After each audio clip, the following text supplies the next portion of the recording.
요한복음 9장 8절에서 41절까지 우리 함께 봉독하시겠습니다. 이웃 사람들과 및 전에 저가 거린인 것을 보았던 사람들이 가로되 이는 앉아서 구걸하던 자가 아니냐 혹은 그 사람이라 하며 혹은 아니라 그와 비슷하다 하거늘 제 말은 내가 그러라 하니 저희가 묻되 그러면 내 눈이 어떻게 떠졌느냐 대답하되 예수라 하는 그 사람이 진흙을 이겨 내 눈에 바르고 나더러 실로암에 가서 씻으라 하기에 가서 씻었더니 보게 되었노라. 저희가 가로되 그가 어디 있느냐 가로되 알지 못하노라 하니라. 저희가 전에 소경되었던 사람을 데리고 바리새인들에게 갔더라. 예수께서 진흙을 이겨 눈을 뜨게 하신 날은 안식일이라. 그러므로 바리새인들도 그 어떻게 보게 된 것을 물으니 가로되 그 사람이 진흙을 내 눈에 바르매 내가 씻고 보나이다 하니 바리새인 중에 혹은 말하되 이 사람이 안식일을 지키지 아니하니 하나님께로서 온 자가 아니라 하며 혹은 말하되 죄인으로서 어떻게 이러한 표적을 행하겠느냐 하여 피차 쟁론이 되었더니 이에 소경되었던 자에게 다시 묻되 그 사람이 내 눈을 뜨게 하였으니 너는 그를 어떠한 사람이라 하느냐 대답하되 선지자니이다 한데 유대인들이 저가 소경으로 있다가 보게 된 것을 믿지 아니하고 그 부모를 불러 묻되 이는 너희 말에 소경으로 났다 하는 너희 아들이냐 그러면 지금은 어떻게 되어 보느냐 그 부모가 대답하여 가로되 이가 우리 아들인 것과 소경으로 난 것을 아나이다. 그러나 지금 어떻게 되어 보는지 또는 누가 그 눈을 뜨게 하였는지 우리는 알지 못하나이다. 저에게 물어보시오.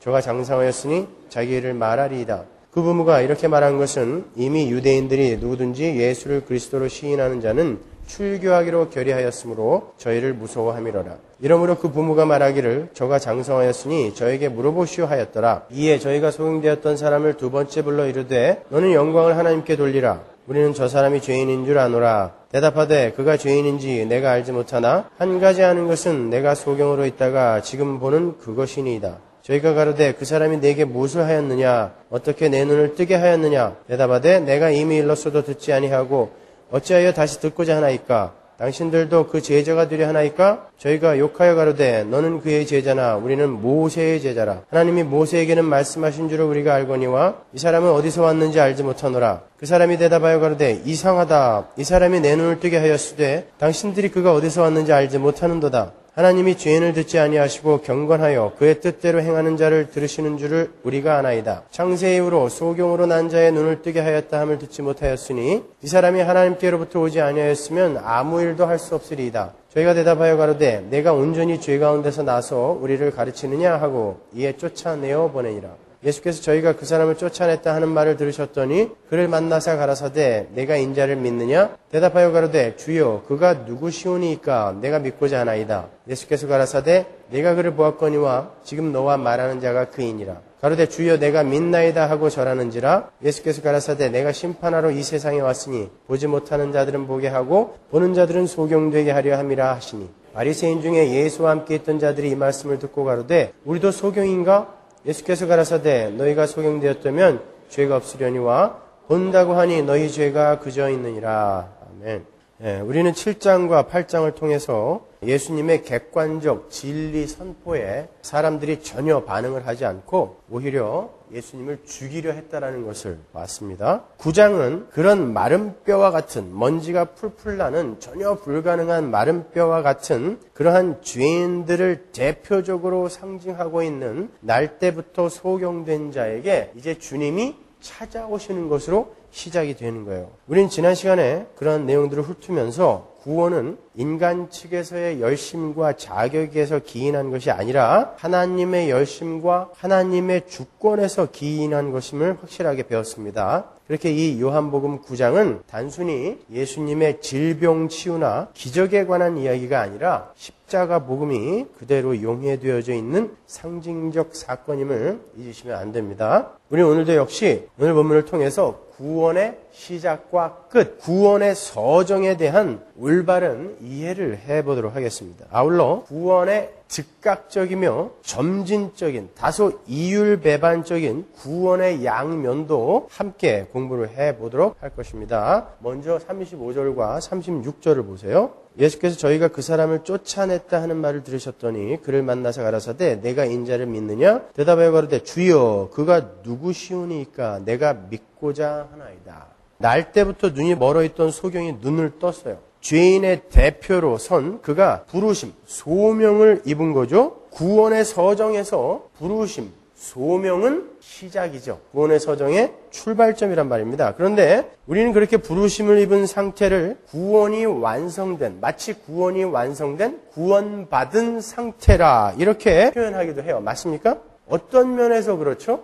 하나님의 부르심은 실수나 실패 없이 그 부르신 자를 하나님 나라에 반드시 세우고야 마시기 때문에 그러는 거예요. 하나님에게 있어서 시작은 곧 완성이라 할 수 있는 것입니다. 하나님이 한 번 시작한 것을 중도에 번복할 수 없고 실패할 수 없기 때문에 그래서 전지전능한 하나님이 어떤 것을 계획하셨다, 시작하셨다라는 것은 완성이다라는 의미에서 구원의 서정의 시작, 소명, 그 단계도 우리는 구원을 받았다라고 그렇게 표현을 하는 거란 말입니다. 그것을 신학에서 구원의 즉각성이라고 이야기를 하는 거예요.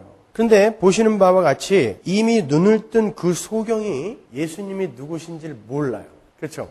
눈을 떴어요. 소명을 받았습니다. 부르심을 입었는데 그 눈을 뜬 사람이 자기 눈을 뜨게 해준 그 이가 누구인지를 모르고 있는 것입니다. 왜냐하면 자기 눈을 뜨게 해주신 분이 자신을 위해 일하고 계실 때 진흙을 흙에 개어, 진흙을 흙에 개는 게 아니죠? 흙을 침에 개어? 실수만 하면 이렇게 좋아하세요. 침을 흙에 개어서 침을 또 얼마나 많이 뱉어야 그걸 진흙으로 만들겠어요. 뭐 한 2번 뱉어서 그게 진흙 되겠습니까?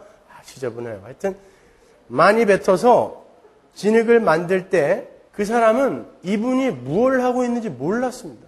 그러나 이미 예수님이 침을 뱉어서 진흙을 개고 계셨을 때는 그 소경의 개안의 시작이에요. 개안이라는 것은 눈을 뜨게 되는 개안의 시작인 것입니다. 36절을 보면 눈뜬 소경이 내가 믿고자 합니다 라고 이야기를 해요.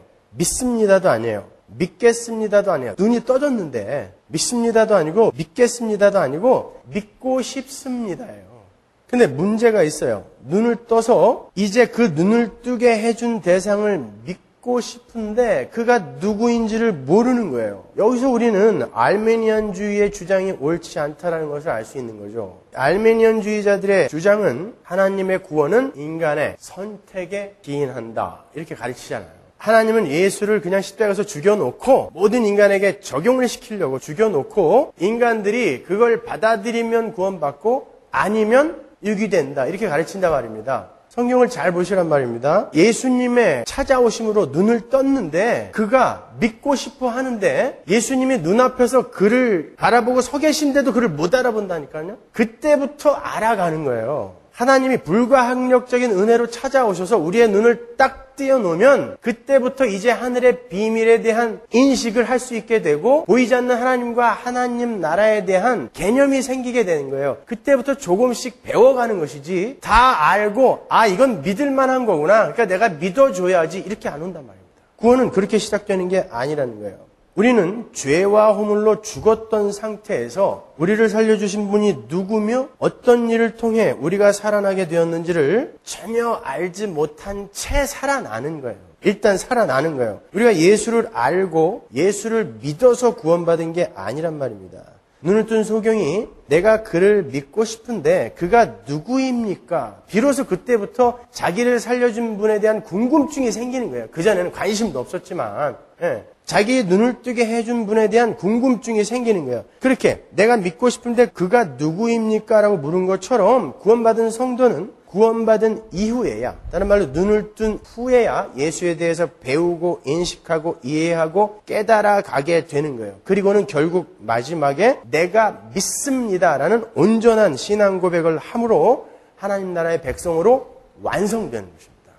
우리는 내가 믿습니다라는 온전한 고백을 하기 위해 이렇게 신앙생활을 하고 있는 거예요. 물론 여러분은 지금 믿고 있다라고 이야기하지만 그 믿음은 온전한 믿음이 아니에요. 여러분은 지금 이 죄된 몸뚱아리에 있기 때문에 끊임없는 회의와 의심 속에서 흔들리며 가고 있는 거죠. 믿고 있어요. 분명히 믿고 있지만 온전한 믿음에 서진 못했어요. 그 온전한 믿음은 예수님이 우리에게 다시 찾아오셔서 우리에게 새 몸을 주셨을 때, 다른 말로 로마서의 표현을 하자면 우리의 몸의 구속이 완성되었을 그때에 내가 믿습니다라는 온전한 고백을 할 수 있는 거란 말입니다. 거기까지 간 거예요. 그렇게 우리는 구원의 완성 지점을 향해 이 땅에서 지어져 가고 성숙되어져 가는 거예요. 자, 아까 우리는 하나님이 구원하시기로 작정하시고 시작하셨으면 그 구원은 중도에 포기될 수 없고 실패될 수 없다는 의미에서 구원의 즉각성을 이야기했다면, 그러나 그 구원이 이제 가시적으로 역사와 인생 속에서 성숙되어지고 완성되어져가는 그 과정을 구원의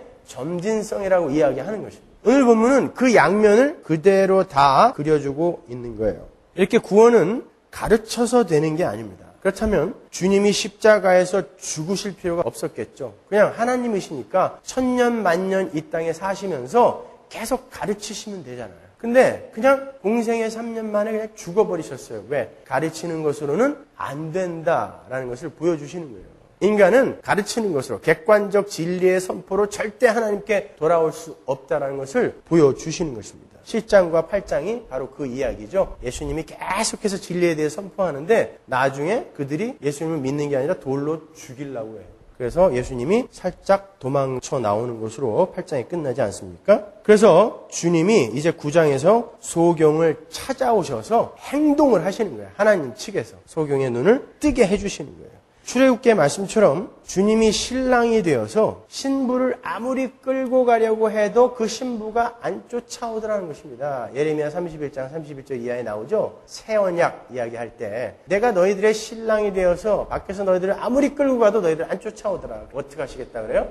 네 안으로 뚫고 들어가서 네가 내가 되고 내가 네가 되는 새 언약. 그게 바로 예수 그리스도의 십자가잖아요. 그것이 바로 오늘 본문에 그려지고 있는 거예요. 자신이 죄인들과 이겨지셔서, 흙과 침이 이겨지죠? 이겨지셔서 물에 빠져 죽으시고 부활하시고 승천하심으로 말미암아 그리스도의 영인 성령이 우리에게 부어져서 우리 안에 거처를 잡고 우리 안에 거하시게 되는 것입니다. 그래서 하나님과 우리가 하나가 되어 하나님의 뜻이 우리의 뜻이 되는 상태가 된 거예요. 그래서 이제 이 죄된 몸을 온전히 딱 벗어버리는 그 날에 우리는 작은 예수가 되는 것입니다. 그리스도의 영이 이끄는 대로 그대로 살게 되는 작은 예수들이 되게 되는 것이죠. 그 지점까지 우리는 신앙생활을 통하여 지어져 가게 되는 거예요. 그러니까 7장과 8장은 십자가 사건 이전인 구약의 모습을 보여주는 것이고 9장은 십자가와 그 십자가로 인해 눈을 뜨게 되는 교회의 모습인 신약, 즉 새 언약의 성취를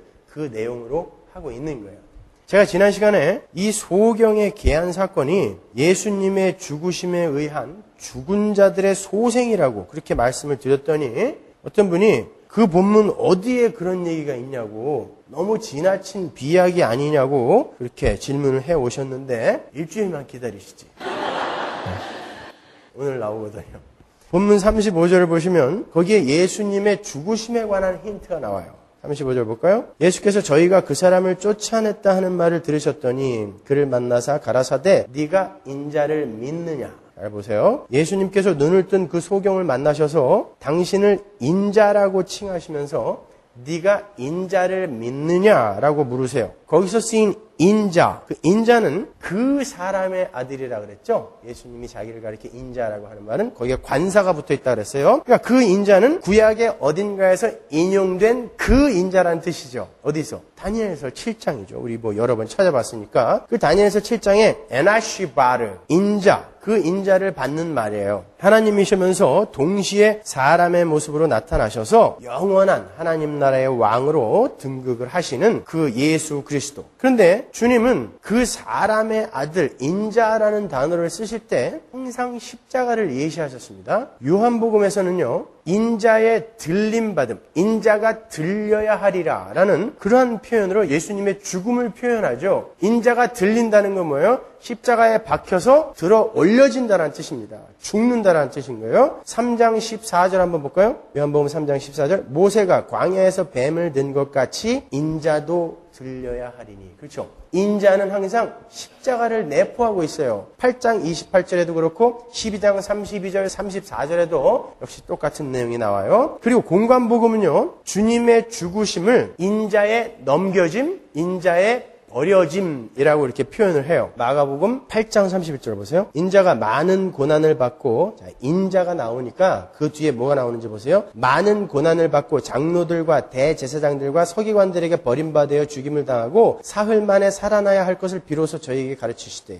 여기뿐만 아니라 마가복음 9장 9절, 12장 31절, 12절, 31절, 10장 33절, 45절, 14장 21절에 똑같은 내용이 나와요. 그러니까 다니엘서에 그 왕으로, 만유의 왕으로 등극하는 그 인자는 바로 이렇게 이 땅에 내려와서 죽음으로써 십자가를 지고 죽음을 통과해서만 인자로, 왕으로 등극할 수 있다는 것을 예수님이 보여주시는 것입니다. 다니엘서에는 그가 어떻게 죽을 건지 안 나와요. 그렇죠? 근데 이렇게 신약과 함께 이렇게 합쳐서 봐야 그 왕이 바로 이 과정을 통과하여 왕으로 등극하겠구나라고 알게 되는 것입니다.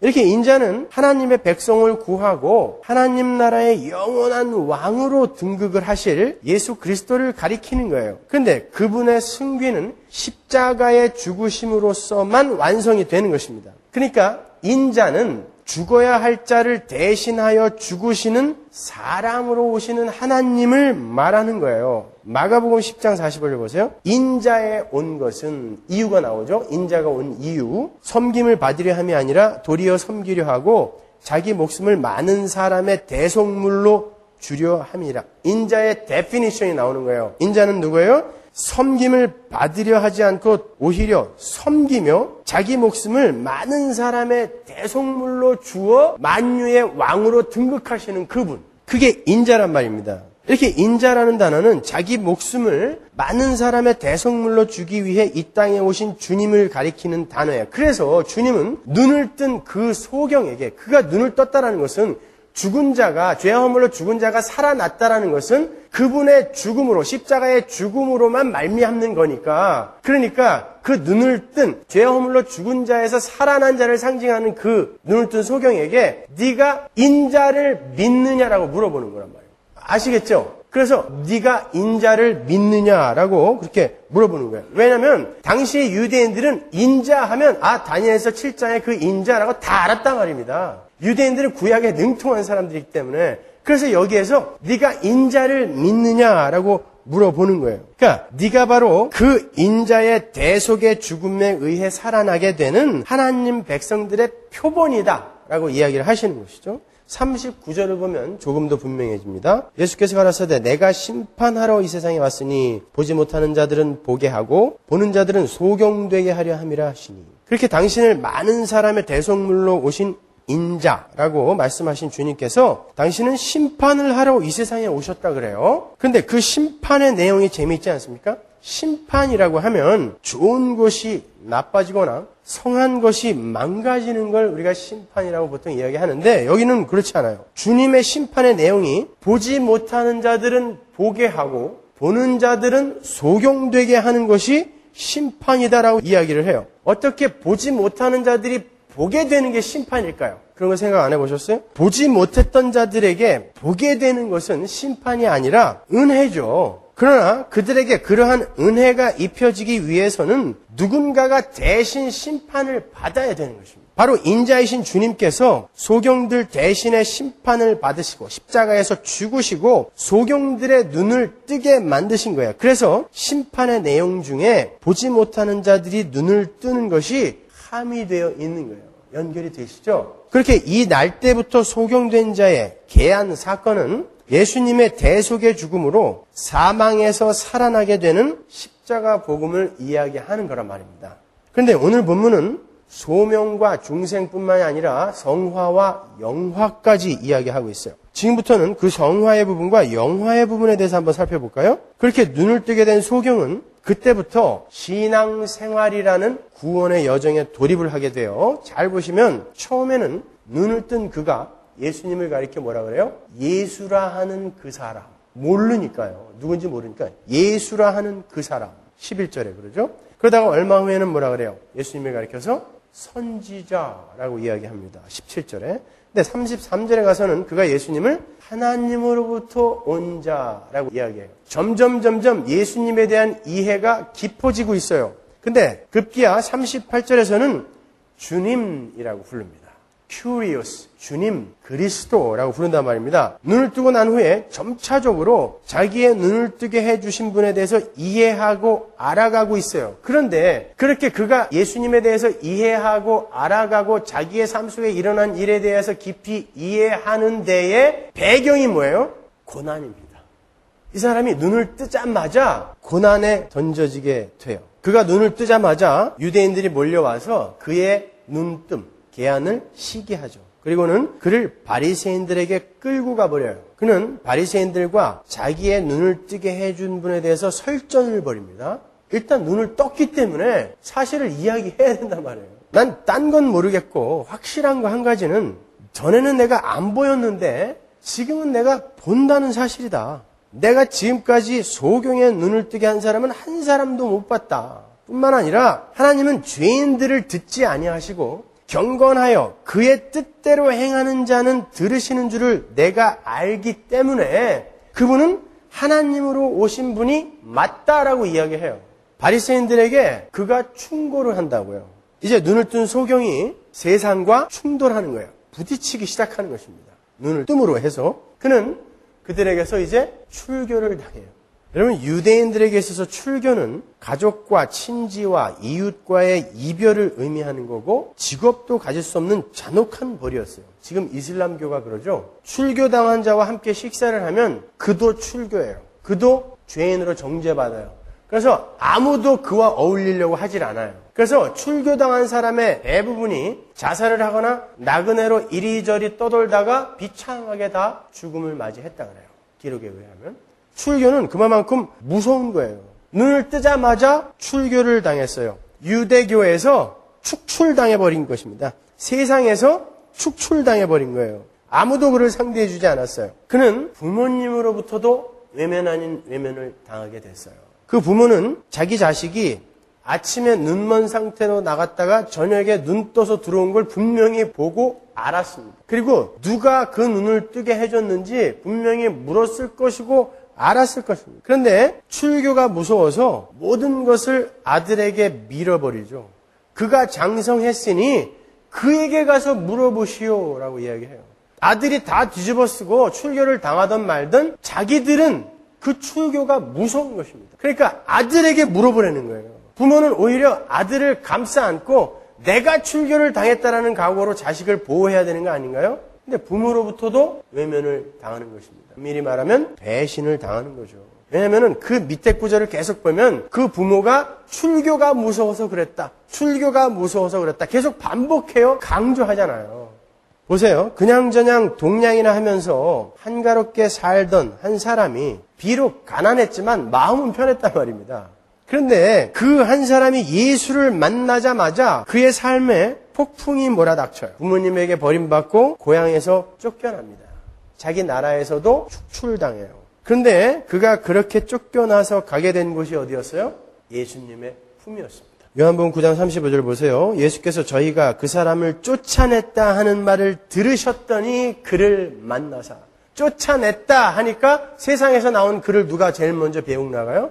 예수님이 배웅 나가는 것입니다. 그래도 그게 손해일까요? 그리고 그는 그러한 쫓겨남과 외면당함의 순환을 통해 예수님을 배우고 자기에게 일어난 일의 진위를 알게 되어서 결국에는 예수님을 주님이라 고백하면서 내가 믿나이다 라는 성화의 완성의 자리까지 가게 된 것입니다. 그게 복이라고 하는 거예요. 이렇게 구원의 서정은 칭의에서 성화로, 성화에서 영화로 점진적으로 완성되어져 가는 것이며 그러한 성숙에 기묘하게 쓰여지는 것이 바로 고난인 거예요. 여러분 삶의 고난. 여러분 세상에서 쫓겨난다는 것이 결국 무엇을 의미하죠? 세상으로부터 구별된다. separate. 그게 거룩이잖아요. separate, 거룩이잖아요. 거룩. 이제 눈을 떠서 진리를 인식하고 보이지 않는 하나님과 하나님 나라를 보게 된 이들은 세상과 구별된 삶으로 인해서 세상으로부터 적대시되는 삶을 살게 된다라는 의미인 거예요. 그것을 거룩이라고 하는 것입니다. 그리고 그 속에서 하나님 나라에 적합한 하나님의 백성으로 성숙되어지고 양육되어지게 되는 거죠. 따라서 교회 멤버들 중에 조금 더디 가는 사람이나 아직 미숙한 모습을 보이는 사람이 있다 할지라도 우리는 그를 정죄하거나 가짜로 매도해서는 안 되는 거예요. 제가 간혹 그건 가짜입니다라고 이야기하는 건 올바른 복음과 올바른 복음이 아닌 것을 구별하여 알려드리려고 하는 것이지 그 사람들을 매도해버리는 게 아닙니다. 여러분. 그것은 갓 태어난 아기에게 이제 젖을 먹고 있는 아기에게 야 여기서 니네 아버지가 누군지 한번 골라봐. 너 알아? 라거나 아니면 너 밥 먹을 때 쩝쩝대지 마. 왜 젖을 빠는데 쪽쪽거려? 아무 소리 내지 말고 좀 에티켓을 좀 지켜. 이렇게 얘기하는 거와 똑같은 거예요. 그거는 눈을 뜨자마자 거기에서 가물가물거리면서 애기들이 여러분 처음에 눈 떴을 때 눈을 뜨지만 그 뜬 눈으로 사물을 인식하게 될 때까지는 며칠에서 몇 주가 걸립니다. 그렇게 희미하게 보는 아이한테 야 니네 아버지가 누구야? 니네 아버지가 너를 어떻게 낳았어? 이거 물어보면 어떻게 해요? 모르죠. 너는 왜 눈을 뜨고도 예수를 믿고도 그따위로 살아? 애기니까 흘리고 먹을 수밖에 없어요. 젖을 빨 때 쭉쭉 소리를 낼 수밖에 없습니다. 그런데 그 사람을 가리켜 넌 가짜야 라고 이야기하면 안 된다고 합니다. 안아주고 기다려주고 이해해주고 감싸주고 기도해줘야죠. 지난 월요일에 한국에 계신 한 성도님께 제가 전화를 받았어요. 팔순이 다 되신 할머님이신데 예전에 제가 저희 교회 게시판에다가 그분의 편지를 한번 이렇게 올린 적이 있었는데요. 저를 아주 아들처럼 사랑해 주시고 늘 저를 위해 기도해 주시는 그런 분이세요. 아침 저녁으로 저를 위해 기도를 하신다고 해요. 그래서 저도 그분을 어머님이라고 불러요. 그분과 그분 자제분들은 모두 우리 서문화교회 설교를 한 편도 빠짐없이 들으시는 것뿐만이 아니라 저의 책 그런 기독교는 없습니다를 가지고 이미 오래전부터 성경 공부를 해오신 분들이에요. 그 가족들 모두가 얼마나 열심히들 하시는지 작년에 저희 교회 웹사이트가 한동안 공사 중일 때 그 어머니께서 큰아드님과 큰손자를 미국으로 보내셔갖고 설교 CD 사오라고 보냈어요. 그분들이에요. 그거 못 기다리고 가서 CD 사와라고 보내신 분이나 보낸다고 오신 분이나 굉장히 열심히죠. 그 열심을 누가 말리겠어요. 그 가족의 큰 아드님께서 주위 분들을 모아서 역시 그런 기독교는 없습니다. 그 책을 갖고 또 다른 성경 공부를 만들어서 열심히 가르치고 계신데 그 성경 공부 멤버 중에 한 분이 지난달에 후두암으로 세상을 뜨셨다고 저한테 이제 전화를 해 주신 거예요. 이번에 암으로 세상을 떠나신 그분은 불과 얼마 전까지만 해도 예수를 완전히 부인하셨던 분이고 기독교인들에 대해서 상당히 부정적인 반응을 보이시던 분이셨다 그래요. 그런데 성경 공부에 계속 불렀고 계속 권유했고 기다려줬고 이해해줬다 그래요. 근데 그분이 한 번, 두 번 참석하시다가 어느 순간 눈이 반짝이기 시작하더니 그렇게 질문을 많이 하시더라고요. 그래서 거기 온 분들이 다 대답해주고 그랬다는 것이죠.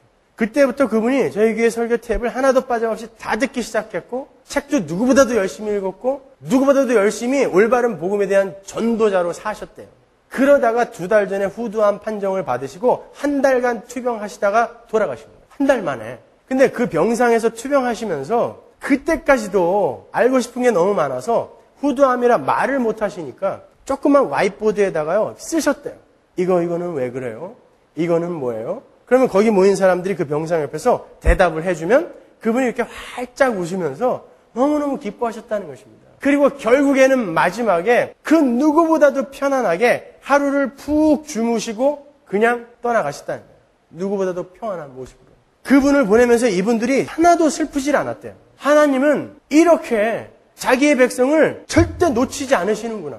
그를 불러갈 때가 되니까 다급하게 우리에게 보내셔서 그냥 그 스파르타식 교육을 받게 하시고 그 궁금한 것들을 다 가르치신 후에 오히려 우리보다 먼저 졸업학점을 채워주시고 데려가시는 거야. 남아있는 우리는 뭐냐는 거죠.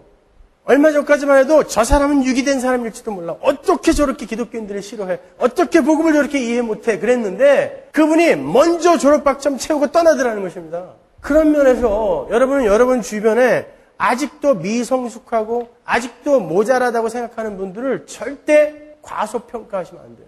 먼저 된 자가 나중되고 나중된 자가 먼저 된다라는 말은 이방인과 유대인들의 그 관계에서만 사용되는 말이 아닙니다, 여러분. 오늘날 우리 속에서도 그대로 적용이 될 수 있는 말인 것입니다. 예수 잘 믿는 것 같다가 누구보다 탄탄히 서 있는 것 같았던 사람이 와르르 무너지고 아예 신앙생활 안 하는 사람이 있어요. 우리 교회에서도 있어요. 설마 그 사람이 했는데 그 사람은 완전히 떠나버린 사람이 있습니다. 근데 저 사람은 도대체 왜 오는 거야? 그랬던 사람이 누구보다도 진국임이 밝혀지고 있어요. 그런 경우들이 왕왕 있단 말입니다. 그러니까 절대 그 자기의 신앙으로 자랑을 하거나 남을 평가하거나 정죄하시면 안 되는 것입니다. 오늘 본문과 비슷한 내용이 담긴 마가복음 8장으로 한번 가볼까요? 8장 20이죠. 베세다의 이름에 사람들이 소경 하나를 데리고 예수께 나와 손대시기를 구하거늘 예수께서 소경에 손을 붙드시고 마을 밖으로 데리고 나가사 눈에 침을 뱉으시며 그에게 안수하시고 무엇이 보이느냐 물으시니 우러러보며 가로되 사람들이 보나이다. 나무 같은 것들에 걸어가는 것을 보나이다 하거늘 이에 그 눈에 다시 안수하시매 저가 주목하여 보더니 나아서 만물을 밝히 보는지라.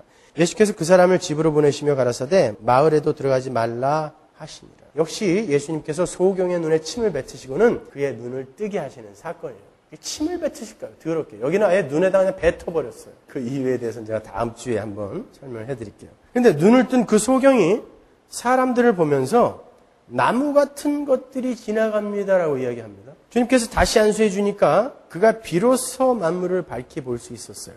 눈을 뜨는 것과 눈을 떠서 본 것을 인식하는 작업과의 사이에는 단계가 있고 그 단계의 과정 간에는 상당한 시간상의 차이가 있다는 것을 단적으로 보여주는 것입니다. 마찬가지로 하나님의 은혜로 영의 눈을 뜬 사람이 자기가 보는 하늘의 것, 자기가 보는 영적인 것, 즉 이 세상이 아닌 하나님 나라의 것들을 인식하는 데에는 상당한 시간이 요구된다는 것입니다. 어느 날 갑자기 할렐루야 나는 구원받았어요. 나는 다 알아. 그 사람은 100% 사기꾼이에요.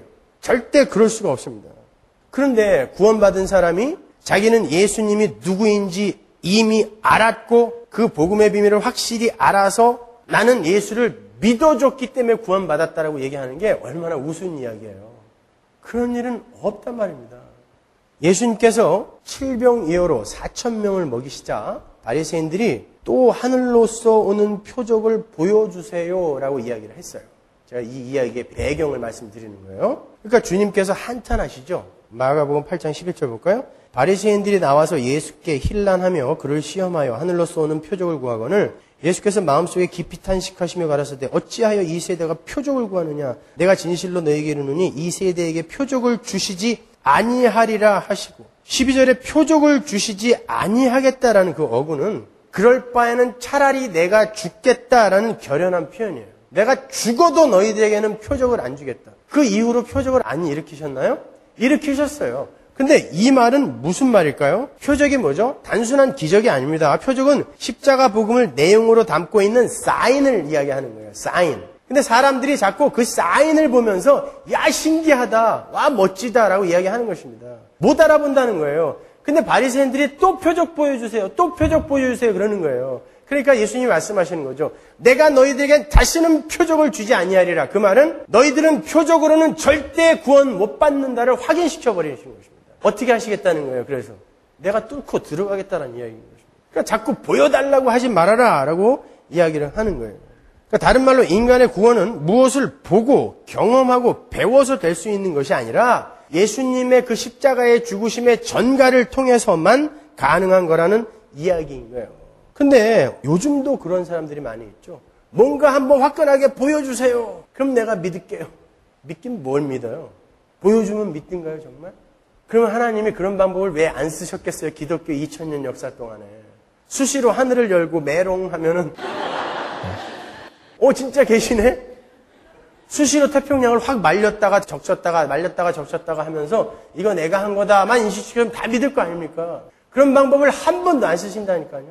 고작 하나님이 은이빨 금이빨로 만드는 그런 기적 쓰시겠어요? 그런 큰 기적도 안 쓰시는데 그건 안 된단 말입니다, 여러분. 보는 것으로는 표적으로는 표적과 기적과 이사를 보는 것으로는 절대 우리가 구원에 이룰 수 없다라는 거예요. 그렇게 한탄을 하시고 제자들과 함께 배에 오르셔서 제자들더러 바리새인들의 누룩과 헤롯의 누룩을 조심하라 그러죠. 그 말씀은 바로 조금 전에 이야기를 받는 거예요. 바리새인들이 예수님에게 또 표적을 보여달라라고 한 그 말을 경계하여 말씀하시는 거죠. 누룩은 뭐예요? 헤롯은 죄죠. 죄를 가리키는 거죠. 그러니까 표적을 보여주면 믿을 수 있다라는 그런 바리새인들의 교만 자체가 죄라는 거죠.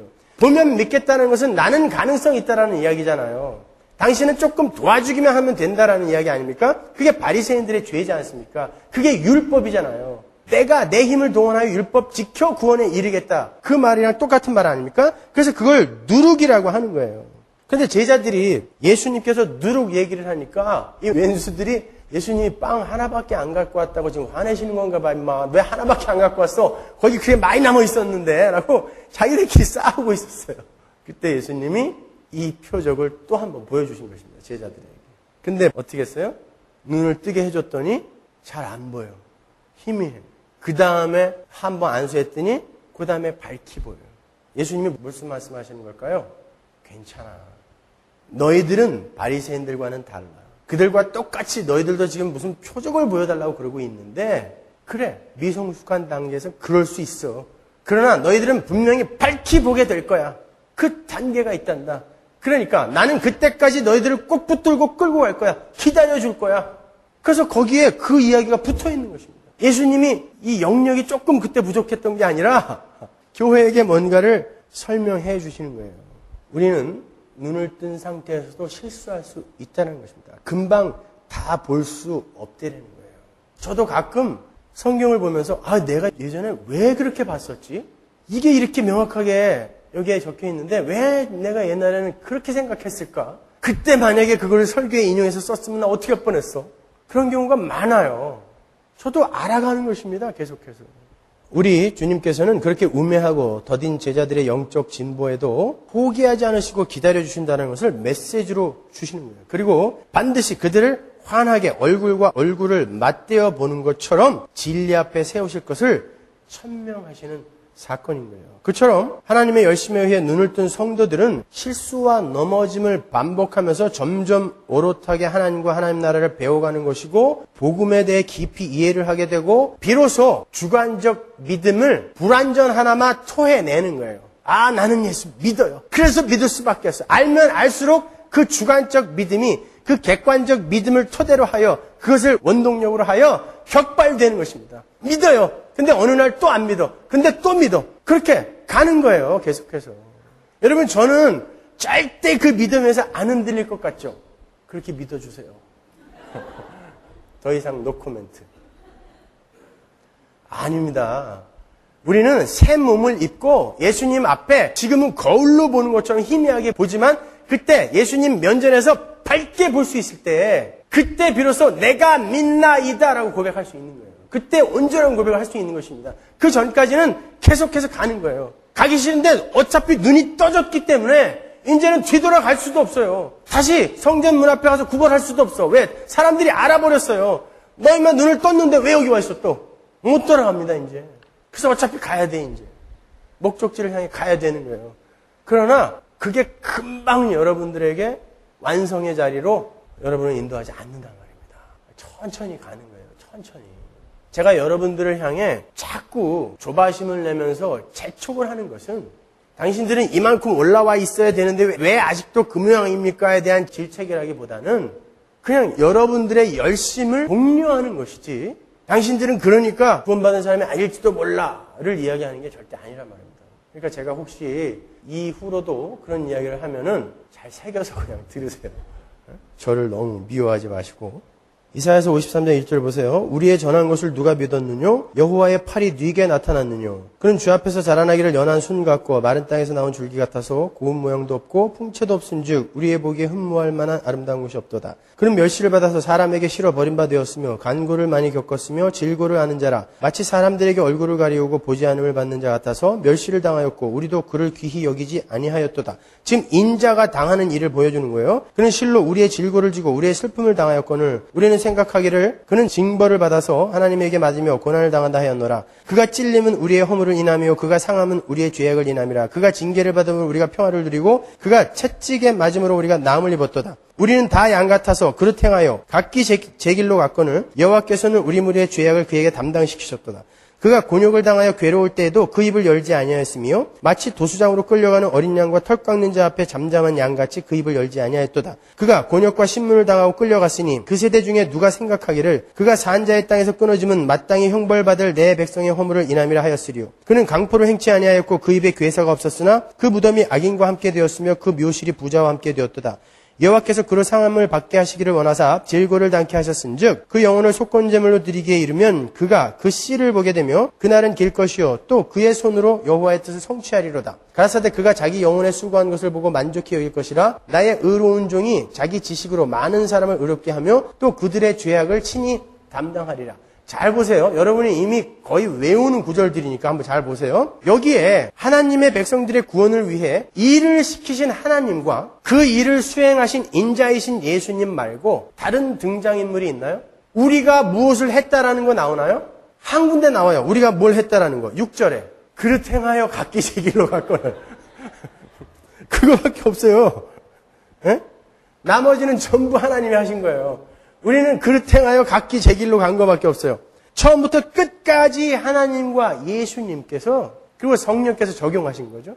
다 하신 거예요. 근데 우리가 예수를 믿어줬기 때문에 우리가 구원을 받았다고요? 그런 말이 어디 있어요? 어디서 나오는 거예요 도대체? 만약 우리가 우리의 지식과 이성과 경험을 통해서 예수님을 확실히 믿어서 구원을 받았다면 우리는 하나님과 하나님 나라에 대해서 온전히 다 알고 있어야 된다는 뜻이에요. 그걸 다 알아야 믿고 구원받는 거 아닙니까? 긴가민가 하는데 믿었다고 이야기를 할 수 있어요? 확실히 알아야 믿었다라는 말을 할 수 있는 거잖아요. 근데 아니란 말입니다. 소경은 눈을 떴는데 그가 누구십니까? 라고 물었다니까요. 그분이 면전에 서 있는데도. 그러니까 그건 아니란 말입니다. 여러분. 우리는 예수님이 어떻게 동정녀에게서 태어나셨는지, 어떻게 그분이 무리를 거리셨는지, 어떻게 그분이 죽은 자들 가운데서 다시 살아나셨는지, 언제 어떻게 그분이 천지를 창조하셨는지 수많은 회의와 의심 속에서 믿음의 장으로 들어가게 되는 거예요. 저는 하나님의 주권과 자유의지를 이해하는 데에 10수년이 걸렸습니다. 그걸 이해하지 못한다고 닥달하지 마세요. 삼위일체 여러분 이해하세요? 전 지금도 모르겠어요. 예전에 어떤 청년이 나는 삼위일체는 이제 이해하는데 뭐는 이해 못하겠다 그러더나. 그래서 난 속으로 뜨끔했어요. 나는 삼위일체도 잘 모르는데 쟤는 안다네. 알긴 뭘 알아요. 삼위일체가 뭔지 어떻게 알아요. 그건 성경에 있지도 않는 말이고 성경을 읽다 보니까 그 논리 아니면 성경의 일관성을 잃어버리니까 그냥 삼위일체 이름을 붙여놓은 거지. 우리가 하나님 나라의 비밀에 대해서 뭘 그렇게 많이 압니까? 오랜 시간 의심하고 회의하면서 또 토론하고 배우고 익히고 훈련하면서 배워가는 것입니다. 그렇게 해서 졸업학점 먼저 채우는 사람 먼저 가는 거예요. 1862년에 제임스 클락 맥스웰이라는 학자가 발표한 전자기파 스펙트럼이라는 것을 제가 전에 한번 봤는데 잠깐 언급을 해드린 적이 있었어요. 그것은 빛이 가지고 있는 그 요소들, 엘리멘트, 그 요소들을 이렇게 그래프로 표현해 놓은 거예요. 근데 빛은 정말 어마어마한 스펙트럼을 갖고 있어요. 자외선, 적외선, 그 밖의 것은 우리는 하나도 못 봐요. 거기까지만 보죠. 근데 그 어마어마한 스펙트럼 중에 우리 인간이 볼 수 있는 비주얼한 부분은 요만큼해요. 한 2줄? 직선으로 그냥 2줄밖에 없어요. 그러니까 보는 게 다 보는 게 아닌 것입니다. 그 보이지 않는 빛은 다른 방법으로 인지할 수 있어요. 이렇게 마이크나 TV, 라디오, 전파 이런 걸로. 그게 보이지 않는 빛에 의한 거니까. 눈을 떠도 보지 못하는 게 있단 말입니다. 뿐만 아니라 눈을 떠서 우리가 실상이라고 생각하고 본다고 하더라도 그게 실제로 존재하는 실상인지도 몰라요. 여러분 밖에 나가서 별을 한번 보세요. 그 별이 반짝하는 빛을 우리가 봤어요. 근데 빛은 1초에 30만 킬로밖에 못 가요. 그러니까 만약에 그 별이 수천 광년 떨어져 있는, 그것도 뭐 가까운 거죠. 그곳에 있는 별이라면 그 별이 거기에서 반짝하는 빛이 내 눈에 들어오기까지는 수천 년이 걸려야 돼요. 광년이라는 게 빛이 1년 동안 가는 거리니까. 그죠? 그러면 내가 지금 반짝하는 빛을 보고 저기 별이 있네 라고 이야기 지금 하지만 그 별은 이미 2000년 전에 없어졌을 수도 있단 말입니다. 그때 반짝해가지고 그 빛이 열심히 달려와갖고 제 눈에 딱 비쳤는데 그 별은 이미 사라졌어요. 그러니까 뭐가 실제고 뭐가 허구입니까? 우리는 그만큼 연약한 존재인 거예요. 그리고 우리가 눈으로 보는 실상도 우리가 그게 뭔지 정확히 그 진리를 파악하고 인지하는 데는 굉장한 시간이 걸려요, 여러분. 하물며 그것이 영적인 것일 때는 어떻겠어요? 그게 영적인 것일 때는 어떻겠습니까? 구원의 과정이 그러한 거예요. 하나님을 알지도 못하던 사람이 하나님의 성령 침투 작전에 의해서 눈을 뜨게 돼요. 그제서야 그의 눈과 귀가 열려서 하늘의 비밀에 대해서 관심을 갖게 되고 이해를 할 수 있게 돼요. 그러나 보이는 하나님 나라의 상을 또렷이 보기 위해서는 아주 긴 시간이 필요하고, 보이지 않는 하나님 나라의 그 상을 또렷이 보기 위해서는 아주 긴 시간이 필요하고, 그 과정 또한 아주 서서히 진행이 되는 거란 말입니다. 그래서 우리의 신앙의 진보가 이렇게 더디 가는 것처럼 느껴지기도 하는 거예요.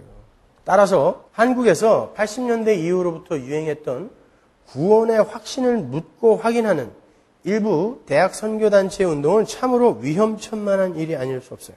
언제 어디서 어떠한 경험으로 구원을 받았는지 확인이 안 된 사람은 구원받지 못한 사람으로 취급을 받았어요. 그런 무례한 짓들을 했다고요. 당신 언제 구원받았어요? 1969년 10월 7일.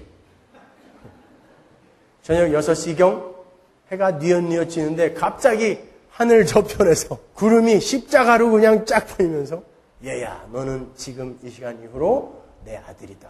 이런 음성이 들렸다. 이런 것들을 그래서 누구나 하나씩 만들고 다녀야 됐어요. 그래서 저도 아주 드라마틱한 이야기를 하나 써서 가지고 다니다가 한 번도 써먹지 못했지만, 그래서 많은 이들이 그 구원의 확신을 남들에게 이야기할 거리를 만들기 위해 거짓으로 조작하기 시작했단 말입니다. 그건 아는 게 오히려 이상한 거예요. 내가 눈을 떴을 때 저게 뭐야? 여러분 보세요. 이 눈먼 소경이, 날 때부터 눈먼 소경이 예수님을 만나서 예수님이 침을 뱉어서 진흙을 개고 있습니다. 그는 구원받은 거예요, 거기서. 그때 그가, 야, 나는 이 사람이 지금 침 뱉어서 진흙을 개고 있으니까 이제 나는 구원받은 거야. 확신해. 그럴 수 있습니까? 없습니다. 눈을 떴어요. 근데 나를 누가 구원했는지, 왜 구원했는지를 몰라요. 그 궁금해. 알고 싶어. 열심히 성경 공부하고 설교를 듣고 있어요. 근데 그때 너 언제 구원받았어? 왜? 누가? 물어보면 몰라요. 그래야 되는 게 맞는 거죠. 몰라요. 왜 그래요? 내가 뭐 당신한테 뭐 잘못했어요? 이래야 되는데 거기에 대해 그냥 낼름낼름 다 대답을 하더라니까요. 그게 그때 유행이었으니까. 성령은 바람처럼 어디서 왔다가 어디로 가는지 잘 모르는 게 맞아요. 여기 계신 분들 중에 그런 경험이 있으신 분들이 분명히 있어요. 저도 그런 경험이 있고, 그것은 그때 구원받은 게 아니라 그때 구원이라는 게 이런 거구나. 하나님 나라의 백성의 삶이라는 게 이런 거구나를 그때 처음 내가 인식하기 시작한 때이지 그때 구원받은 게 아니라니까요. 그러니까 그런 거는 묻지도 말고 대답도 하지 마세요. 참 미련한 질문이며 우문우답이죠, 그런 거는요. 그렇게 천천히 예수에 대해서 알아가고 나중에 그분이 진짜 선지자이며 하나님이 보내신 자가 맞구나라는 것이 이 사람 마음에 깨달아졌을 때 그가 비로소 주님에게 내가 믿습니다. 내가 인자를 믿습니다. 라고 이야기를 하는 거예요. 38절 볼까요? 가로되 주여 내가 믿나이다 하고 절하는지라. 자, 제가 지금 이렇게 설명을 해드리니까 왜 그것을 그렇게 대입해서 그렇게 구속사 안에서 그렇게 크게 이해를 해야 되는가? 그냥 그걸 하나의 팩트로 보면 안 되는가? 이런 생각이 드실 분이 있을 거예요. 맞아요. 그건 아주 소중하고 중요한 하나의 팩트예요. 예수께서 그 소경의 눈을 고치신 것은 아주 소중한 팩트이지만 그걸 우리는 구속사 속에서 디렉션으로 볼 수도 있어야 되는 거예요. 약도. 여러분 우리가 어디를 간다 그러면 약도를 받죠. 여기서부터 얼바인을 가는데 거기까지는 이 지점을 거쳐서 이렇게 가야 돼. 근데 거리가 한 40마일 돼요. 그럼 약도를 40마일짜리 종이를 갖다가 거기다가 그릴 수는 없잖아요. 네? 조그만 종이에다가 상징적으로 여기서 얼바인을 내려갈 땐 어디를 거쳐야 가야 돼요? 자, 길눈이 너무 어두워서 아무튼 롤렌하이를 거쳐서 아니에요? 아는 데가 거기밖에 없어요. 다이아몬드바를 거쳐서 이렇게 가야 된다고 쳐봐요. 그러면 그 지점을 이렇게 찍죠. 그리고 거기를 수백 분의 1에서 수천 분의 1의 선으로 이렇게 연결을 한단 말입니다. 그 전체 구속사를 이 사건 안에서 약도로 보자는 거예요, 우리가. 제가 왜 이런 말을 드리냐면 지금 그 사람이 눈 뜨고 내가 믿나이다까지 며칠 안 걸린 것 같은데 우리 목사님 저렇게 길게 얘기하나? 그걸 약도로 보게 되면 제가 무슨 이야기를 하려고 하는지 여러분 이해가 가실 거 아니에요.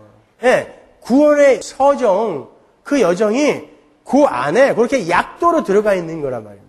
그래서 내가 눈을 뜬 그 상태에서 소명에서부터 내가 믿나이다 영화까지의 그러한 과정을 우리에게 이렇게 짤막하게 보여주는 거란 말입니다. 아무도 이렇게 이 부분을 주석해 놓은 사람이 없어서 제가 조금 조심스럽지만 맞아요. 여러분들이 증리해 주시면 되잖아요. 집에 가서 잘 읽어보세요. 맞나 아닌가. 자, 말씀드렸다시피 오늘 본문에 그 날 때부터 눈이 먼 소경이 눈을 뜨고 결국에는 내가 믿나이다 라는 고백을 하는 것은 우리 성도의 시작과 결국에 관한 이야기인 거예요. 우리는 오늘 본문을 통해서 자기를 찾아오신 주님에 의해 눈을 뜨게 된 성도가 그에게 맡겨진 신앙의 여정을 통과해서 두 번째 주님을 만나는 그 재림, 부활의 날까지, 그 영화의 자리까지 볼 수 있어야 되는 것입니다. 아, 이런 거구나라고 볼 수 있어야 돼요. 바로 이 자리죠. 고린도전서 13장 12절 보세요. 우리가 이제는 거울로 보는 것 같이 희미하나 지금은 희미해요. 이거 교회예요. 여기 우리는 사도 바울도 들어가 있는 거예요. 나도 희미해. 그런 거예요. 나도 희미해. 그때는 얼굴과 얼굴을 대하여 볼 것이요. 이제는 내가 부분적으로 아나 그때는 주께서 나를 아신 것 같이 내가 온전히 알리라. 내가 믿나이다. 까지 가게 될 것이라는 뜻이라는 것입니다. 이 이야기 하는 거예요. 여기까지 우리가 가는 거예요. 우리가 하나님의 열심에 의한 그 객관적 믿음을 부여받아서 내가 믿나이다 라는 온전한 고백을 하는 그 주관적 믿음의 완성의 자리는 우리 주님의 재림의 때, 정말로 우리 몸의 구속이 완성되고 우리의 몸이 새로운 것으로 부활이 될 때인 거예요. 지금은 우리가 믿지만 불완전한 신앙 고백을 하고 있어요. 그러나 염려하지 마십시오. 여러분, 그 온전한 고백을 하는 날이 반드시 올 거예요. 흔들리지 마시고 또 남 정죄하지도 마시고 오히려 그렇게 부족한 사람들이 있으면 이렇게 이끌어주고 속으로 이 사람이 나보다 더 먼저 갈지도 몰라라는 그런 위기의식도 좀 가지시고 너무 잘난 체들 하시는 것 같아요. 보면 그럼 위기의식도 좀 가지시면서 그렇게 가자고요. 그래야 상처 안 받고 서로 잘 갈 수 있는 것입니다. 우리의 목표 지점은 어디예요? 내가 믿나이다. 완전히 믿나이다라는 그 고백을 하는 그 자리, 영화의 자리. 거기가 우리 목표 지점이에요. 거기까지 열심히 가시면 되는 거예요. 다음 주에는 우리가 구원받기 전의 상태, 즉 소경이었을 때의 상태와 눈을 떴을 때의 상태가 어떻게 다른 것인지 살펴보고 우리는 과연 진짜 눈 뜬 사람인지 아니면 여전히 눈 감고 있으면서 눈 떴다고 착각하고 있는 바리새인 같은 사람인지 한번 확인을 해보도록 하겠습니다. 그리고 그렇게 아울러서 내가 믿나이다라는 고백을 할 수 있기까지 우리 성도들이 해야 할 일은 무엇인가에 대해서 공부하고 함께 결단하는 그런 시간을 갖도록 하겠습니다. 우리 함께 기도하겠습니다. 우리 함께 기도하겠습니다. 우리 함께 기도하겠습니다. 우리 함께 기도하겠습니다. 우리 함께 기도하겠습니다. 우리 함께 기도하겠습니다.